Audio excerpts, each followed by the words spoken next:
ताज खान नाम के भक्त थे। करौली में पोस्ट ऑफिस में काम करते थे, चिट्ठियां इधर उधर पहुंचाने की। एक बार एक चिट्ठी आई मदन मोहन जी के गोस्वामी जी की, और ये चिट्ठी बांटने यही जाते थे सब जगह। तो पहले बंधुओं ऐसा था कि बहुत ज्यादा भारत में अशांति सी रहती थी, मंदिरों को तोड़ने के भय से, मंदिरों में कुछ उपद्रव ना कर दें इसलिए मंदिरों में नियम था कि केवल हिंदू अंदर जाएंगे, बाकी कोई नहीं जाएगा। तो बाहर बड़ी स्ट्रिक्टनेस रखी जाती थी। तो जैसे ये मदन मोहन जी के गोस्वामी जी की चिट्ठी लेकर के जैसे सीढ़ी चढ़ने लगे ऊपर, तो द्वारपाल ने इनको वहीं रोक दिया। बोले क्या बात है, क्यों चढ़े आ रहे हो ऊपर? बोले अरे भैया हम डाकघर से आए हैं, चिट्ठी है, गोसाई जी की चिट्ठी देने आए हैं। बोले आप यहीं रुक जाओ, हम गोसाई जी को बुला के ला रहे हैं, भीतर मत आना। हाँ नहीं आ रहे, हमको भी कोई शौक नहीं है अंदर आने का, यहीं खड़े हैं, बुला दो। अब वो द्वारपाल भीतर गया, पीछे जाकर के जाने ऐसी कोई क्या व्यवस्था उसको लगी, वो वहीं व्यस्त हो गया उसको करने में, गोसाई जी को बुलाना ही भूल गया। अभी बाहर खड़े खड़े प्रतीक्षा करें, दोपहर हो रही है, इतनी तेज धूप पड़ रही है, अभी तक आए नहीं। थोड़ी देर प्रतीक्षा करने के बाद इन्होंने द्वार खोला, मंदिर का मुख्य द्वार बाहर वाला खोला। खोल करके भीतर प्रवेश कर गए। डर तो रहे थे कुछ हो नहीं जाए, इधर उधर देखा, गोसाई जी अरे भैया द्वारपाल कहां हो, चिट्ठी हम लेके खड़े हैं, ले तो जाओ। कोई प्रत्युत्तर नहीं थे वे। तभी इन्होंने देखा कि हवा के भाव से एक खिड़की, मंदिर की एक खिड़की कभी बंद होती है खुलती है, तो इन्होंने सोचा अंदर बोल के देख लेता हूं, इसके अंदर झांक के बोल देता हूं, कोई होगा तो आ जाएगा। ये जैसे ही गए, खिड़की खुल रही थी, बंद हो रही थी, खुल रही थी, बंद हो रही थी। जैसे इन्होंने वहां अंदर झांक करके भीतर गोसाई जी बोला ही और नेत्र खोल करके देखा, तो सामने मंदिर में श्री मदन मोहन जी का इनको दर्शन हुआ। त्रिभंग ललित ठाकुर जी खड़े हैं और मंद मंद नेत्रों से, वैसे तो मूर्तिमंत ठाकुर जी ऐसे ही रहते हैं, लेकिन जैसे ही इन्होंने भीतर झांका तो ठाकुर जी इनको देख करके अपने नेत्र मटकाने लगे, ऐसे ऐसे करने लगे और बार बार ऐसे पलक झपकाने लगे। ये देख करके ये तो वहीं धड़ाम से गिर पड़े। अब तो इनके मन में वही भाव चले, ये कौन था, सांवली सूरत, ऐसे टेढ़ा सा ये पैर। अब तो इनके मन में वही भाव चले, ये कौन था, ऐसे कमल जैसे कटाक्ष नेत्र, ऐसी सांवली सूरत, ऐसे टेढ़ा सा ये पैर, ये टेढ़े से ये हाथ, ये पीतांबरी पहना, मुख पे वंशीधर है, ये कौन है ये? इन्होंने जैसे तैसे अपने आप को उठाया, जैसे ही पुनः चढ़ने लगे, इतने में ही द्वारपाल आ गया। ए, तुमको मना किया था भीतर मत आना, तुम भीतर घुसे चले आए। भैया तेरे हाथ जोड़, एक बार देखने दे, मैं चला जाऊंगा, मैं मेरे को नहीं आऊंगा, दोबारा नहीं आऊंगा, एक बार देखने। बोल बिल्कुल नहीं, निकलो यहां से बाहर। जैसे किसी प्यासे को 2 बूंद पानी पिला करके पानी दूर कर लिया जाए, वो स्थिति हो गई। चिट्ठी देकर के द्वारपाल को ये तो चले गए, लेकिन मन चुरा लिया ठाकुर जी ने। काले खां चले गए, लेकिन अब चल रहे हैं तो भी नेत्र बंद करते हैं तो वही स्वरूप दिखाई दे रहा है। वो नेत्र अपने ऐसे ऐसे मटका रहे थे, वो अनुभव आ रहा है। एक जगह बैठे रह जाते हैं, सोचते रहते हैं ये कौन था, ये ग्वारिया बालक कौन था, ये सांवरा सलोना कौन था। आज तक कभी अपने नमाज के समय में, अपनी दिनचर्या में कभी बदल फेर नहीं हुआ, लेकिन अब करने कुछ और जाते हैं, करने कुछ और लग जाते हैं। स्थिति आपे से बाहर चली गई। अब तो ये मदन मोहन जी के मंदिर की जो सीढ़ियां थी, वहां से जब निकलते तो नीचे से देखते रहते, कब बुलाएंगे मुझे, कब स्वीकार करेंगे मुझे, कब दर्शन देंगे मुझे। ठाकुर जी ने चुन लिया। अब तो इनकी स्थिति ऐसी हो गई, जैसे एक प्रेमी होता है ना, उसको कोई प्रिय लग जाए तो वो जैसे बावड़ा सा हो जाता है, पागल सा हो जाता है, खाना पीना छोड़ देता है, सोना छोड़ देता है। एक तरफा प्रेम जो होता है, एक तरफा प्रेम में कई बार जो प्रेमी लोग होते हैं, मैंने सुना है ना, एक तरफा प्रेम में क्या होता है कि जो प्रेमी होता है वो अपनी प्रियतमा को पहले तो प्रेम से मनाता है, फिर जिद से मनाता है, और नहीं तो फिर धमकी देता है। क्या धमकी देता है? या तो मुझे मिल जाओ, नहीं तो मैं प्राण त्याग दूंगा, नस काट लूंगा अपनी, ये सब भाव कहता है। बंधुओं, ये आजकल के लव बर्ड्स ऐसा करते हैं, लेकिन ये आजकल के लड़का लड़कियों का क्रिया नहीं है, ये हमारे प्राचीन भक्तों ने ऐसा किया ठाकुर जी के लिए। और काले खां उसी स्थिति में आ गए। बहुत दिन तक प्रयास किया कि मुझे कैसे भी ऊपर बुला लें, एक बार अपनी रूप छटा दिखा दें, लेकिन ठाकुर जी तो उनका स्वभाव है तड़पाना। जब नहीं दर्शन हुए तो एक दिन काले खां ने कसम खा ली, बोले ठाकुर जी या तो मुझे दिख जाओ, या तो मुझे मिल जाओ, नहीं तो मैं अनशन व्रत पर बैठा हूं, मृत्यु पर्यंत प्राण त्याग दूंगा। ऐसी स्थिति हो गई। धीरे धीरे अपना काम छोड़ दिया, परिवार वालों से दूर रहने लगे, अपने नियम क्रम सब से बिल्कुल ना इधर के रहे ना इधर के, बीच में आ गए बिल्कुल। स्थिति अवर्णनीय हो गई। काले खां ने ठाकुर जी के सामने कसम खा ली, या तो मुझे दर्शन करा दीजिए, नहीं तो मैं अनशन व्रत करके अपने प्राण त्याग दूंगा। एक दिन, 2 दिन, 3 दिन व्यतीत हो गए भोजन किए बिना। 3 दिन बाद श्री मदन मोहन लाल जी को बड़ी दया आ गई।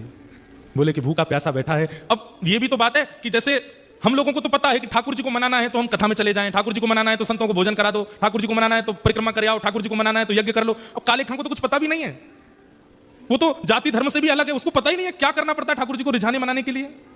सब लोग इधर देखो, ध्यान से सुनो। उसके पास यही तरीका था, ठाकुर जी के आगे कसम खाली, बोले मैं प्राण त्याग दूंगा, मुझे मिलो नहीं तो। 3 दिन जब बीत गए बिना कुछ खाए पिए, तो रात में जब मंदिर बंद हुआ, मंदिर बंद होते ही सब गुसाई आदि सब चले गए, सुश्री मदन मोहन लाल जी अपने गहने जेवर आदि सब उतार करके एक सामान्य से ग्वारिया का रूप धारण किया। एक धोती पहनी, बगलबंदी पहनी, सिर पर एक स्वाफा बांधा, चंदन वंदन लगा था, सब मिटा दिया, बिल्कुल ऐसे हो गए साधारण से। आंखन में काजल लगा था, मीड़ मीड़ करके उसको फैला लिया कि मैं पहचान में नहीं आऊं। और जो भोजन की थाली श्री मदन मोहन जी की रात में रखी जाती थी, बंटा भोग बोलते हैं उसको, बंटा भोग श्री मदन मोहन लाल जी का जो रखा था, ठाकुर जी ने उसको उठाया खुद और निकल पड़े काले खां के पास। आहा, यहां पर मरणासन अवस्था में काले खां बैठा है, गला सूख गया है, आंखें मरने को हो रही हैं, और उस समय पर द्वार पर दस्तक होती है, खटखटाने की आवाज आती है। काले खां जैसे तैसे खिसक करके जाता है, जैसे ही द्वार खोलता है तभी सामने देखता है एक नन्हा सा कुमार बालक, आयु होगी 8-9 वर्ष की, सिर पर स्वाफा बांध करके और ऐसे कमर पर अपने थाली लेकर के, जैसे कोई बड़ी चीज होती है ना, तो माताएं जैसे हमारे भारत में मटकी उठाती हैं, कई बार विदेशों में माताएं बालक उठाती हैं ऐसे कमर पे, ऐसे ठाकुर जी थाली ऐसे रख करके कमर पे और दूसरे कमर पे हाथ धर के द्वार पे आके खड़े हो गए और आकर के बोले, तुम्हारा नाम काले खां है? काले खां बोले, हाँ भैया मेरा नाम काले खां, पर तुम कौन हो? और ये इतने सुंदर हो, इतने प्यारे हो, तुम्हारी मैया नहीं है, तुम्हारे पिताजी नहीं है जो आधी रात में तुमको अकेला छोड़ दिया? अरे हम देखने में छोटे लगते हैं, वास्तव में तो श्री मदन मोहन जी मंदिर के हम टहलुआ हैं, रात भर चौकीदारी करते हैं। डोल डोल टहलुआ कहते हैं जो टहल टहल करके रखवाली करे। कई लोग होते हैं ना, उम्र तो बड़ी होती है दिखने में, वही है हमारा भी, उम्र तो हमारी बहुत है। कितनी उम्र होगी? लेकिन नहीं पाओगे, 2-3 हजार साल के तो हैं हम। तो काले खां बोला मजाक कर रहा है भाई, छोटा बालक है, बड़ी बड़ी बात कर रहा है। अच्छा भैया मदन मोहन जी मंदिर से आए? बोले हाँ। क्यों आए? बोले को वहां के जो गोस्वामी जी है ना, पता नहीं उनके मन में क्या बात आई, मेरे को आकर के थाल पकड़ा दी और बोले जाओ जाकर के काले खां को प्रसाद दे आओ, बोल दो मदन मोहन जी ने प्रसाद भेजा है। काले खां बोले सुनो, इसको तुरंत वापस ले जाओ, एक कौर नहीं खाऊंगा इसमें से, ये मैं सब जानता हूं ये लीला कौन कर रहा है, ये वही छलिया, वही कपटी, वही मरकट बंधु, मुझे एक झलक दिखा करके इतना परेशान कर दिया और अब मेरे अनशन को तुड़वाने के लिए थाल भेज दिए। कह देना गोस्वामी जी से जब तक दर्शन नहीं होगा मैं ये प्रसाद नहीं पाऊंगा, और मुझे दर्शन होगा नहीं क्योंकि मैं तो मुसलमान हूं, मुझे मंदिर में प्रवेश मिलेगा नहीं, इसलिए मुझे प्राण त्यागने पड़ेंगे, दोबारा जन्म लेना पड़ेगा। और सुनो एक बात और कह देना अपने मदन मोहन से। बोले क्या? उसने जो अपना नाम धर रखा है ना जगन्नाथ, मैंने सुना था कहीं उनका नाम जगन्नाथ है, उनसे कह दो कि तुम जगन्नाथ नहीं हो, अपना नाम रखो हिंदूनाथ, तुम केवल हिंदुओं के नाथ हो, ये जगतनाथ मत बोला करो अपने आप को। ठाकुर जी खड़े खड़े सुन रहे हैं, बोले सुनो गुसाई जी की बात तो सुन लो पूरी। काले खां बोले क्या?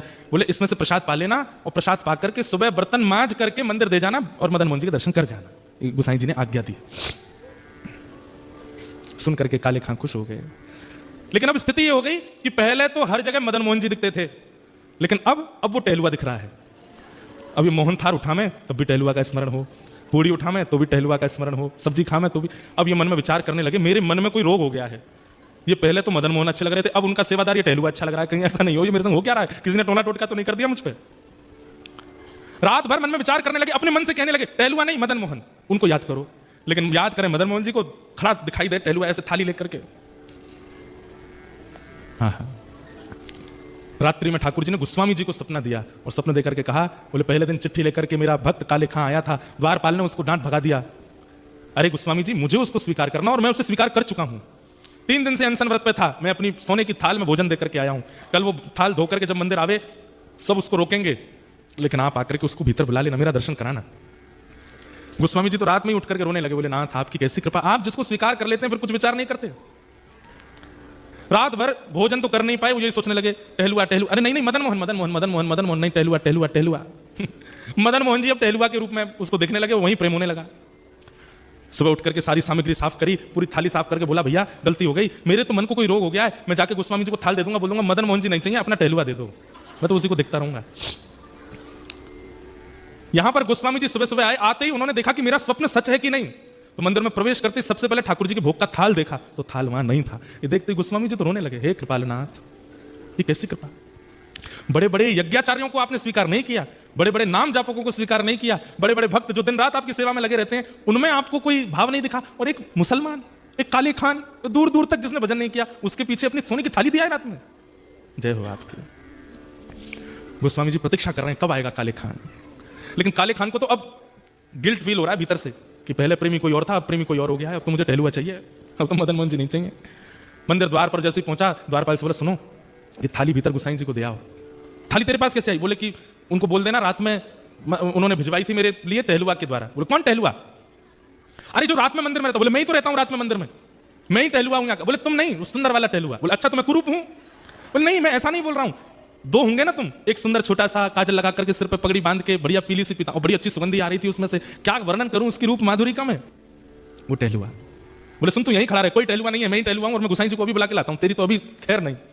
भीतर गए, इतने में ही जाकर के थाल दिया। गोसाई जी बोले थाल लायो? कौन लेकर के आया थाल? बोले वो कालिक खान आया है द्वार पे। उसको भीतर नहीं लाए? बोले वो तो कह रहा है कि टहलुआ से मिलना उसको, और मैं ही टहलुआ हूं, वो पता नहीं कौन से टहलुआ का वर्णन कर रहा है। गोस्वामी जी निकल के बाहर आए, अप्रस में थे फिर भी बाहर आ गए, नेत्रों में आंसू। कालिक खान कौन आया था रात को? बोले आपके मंदिर का टहलुआ आया था। मुझसे गलती हो गई, पहले तो मुझे वो प्रिय लग गए थे, लेकिन अब मुझे वो टहलुआ ही चाहिए। मैं मंदिर में कभी नहीं आऊंगा, आप जितना कहेंगे मैं उतनी रकम दे दूंगा, केवल वो टहलुआ मुझको दे दो जो रात भर यहाँ टहलता है।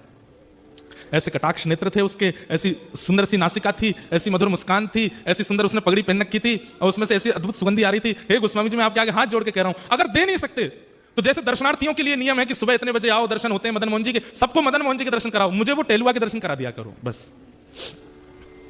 गोस्वामी जी बोले हाथ पकड़ो हमारा, हाथ पकड़ लिया। बोले चल टहलुआ से मिलवाते हैं।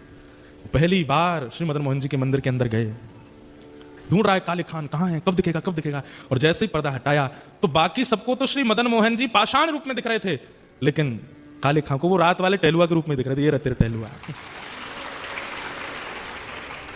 नेत्र सजल हो गए, वो सजल होकर के बस उसी दिन मदन मोहन जी के श्री चरणों को प्रणाम किया। बोले स्वयं ठाकुर जी टहलुआ बन के आए मेरे घर पे, इतना श्रम किया और जीवन भर के लिए श्री मदन मोहन जी के दास बन गए। कौन? कालिक खान।